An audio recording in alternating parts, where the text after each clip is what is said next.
বন্ধুরা সবাই কেমন আছো বলো? আশা করছি সবাই ভালো আছো। তো তোমাদেরকে আমি একটা জিনিস দেখাবো আজকে। তোমরা কখনো কেউ দেখোনি বা অনেকে হয়তো দেখেছো, মানে কেউ দেখোনি আর কি, ঠিক আছে? তো মানে এই ভিডিওটা আমি কালকে রাতে করে এনেছিলাম। তো কালকে রাতে মানে এত মাইক চলছিল, এখনো মাইক চলছে, ওই জন্য আমি কালকে রাতে ছাড়তেই পারিনি ভিডিওটা, ঠিক আছে? তো আমরা হচ্ছে কলকাতা থেকে হচ্ছে আমরা ভাড়া যাইনি। তো মানে আমার মা বাড়ি হচ্ছে পাঁশকুড়া, তো পাঁশকুড়া নেমে গেছি গাড়ি থেকে। এরপরে হচ্ছে তোমাদেরকে বলা হয়নি যে মানে তোমরা হয়তো সবাই জানো যে আমরা হোলি খেলি দোলের সময়, ঠিক আছে?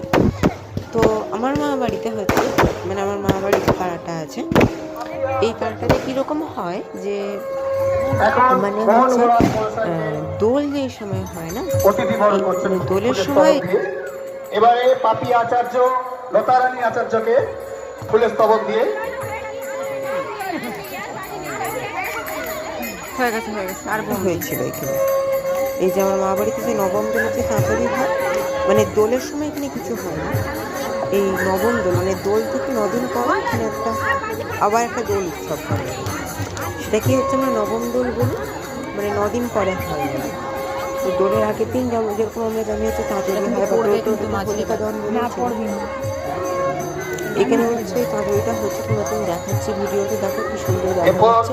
মানে প্রথমে তো আমরা নিচে দাঁড়িয়েছিলাম, বোম ফাটছে প্রচুর, উপরে উঠে দাঁড়াতে হয়েছে এত, ঠিক আছে? দেখো সবাই কেমন লাগছে। আর হচ্ছে আমি এর আগের ভিডিওগুলো অনেকগুলো ছেড়েছি, সেগুলো কেমন হয়েছে তোমরা আমাকে কমেন্টে কেউ কিছু লিখছো না কেন? তোমরা কমেন্টে একটু লিখবে আমাকে কেমন লাগে তোমার। আর যদি ভালো লাগে প্লিজ সাবস্ক্রাইব করো তোমার আমার ভিডিওগুলো, ঠিক আছে? আমাদের ভাই বন্ধু আর শ্রদ্ধাভাজন ব্যক্তিবর্গদের উদ্যোগে আর ভালো লাগে যে বসন্ত উৎসব অনুষ্ঠানের সভাপতি আমাদের সকলের প্রিয় আছে আমাদের চিনি সঞ্জু ভাই, উপস্থিত আমাদের বাপন পলাশ,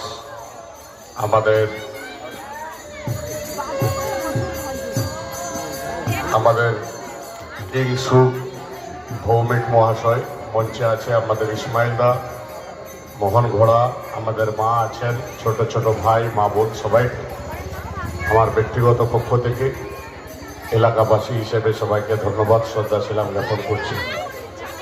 আমি প্রথমে এসে ভাবছিলাম যে অনুষ্ঠানটা অনেক আগে থেকে মনে হচ্ছে পরিকল্পনা ছিল না, শর্ট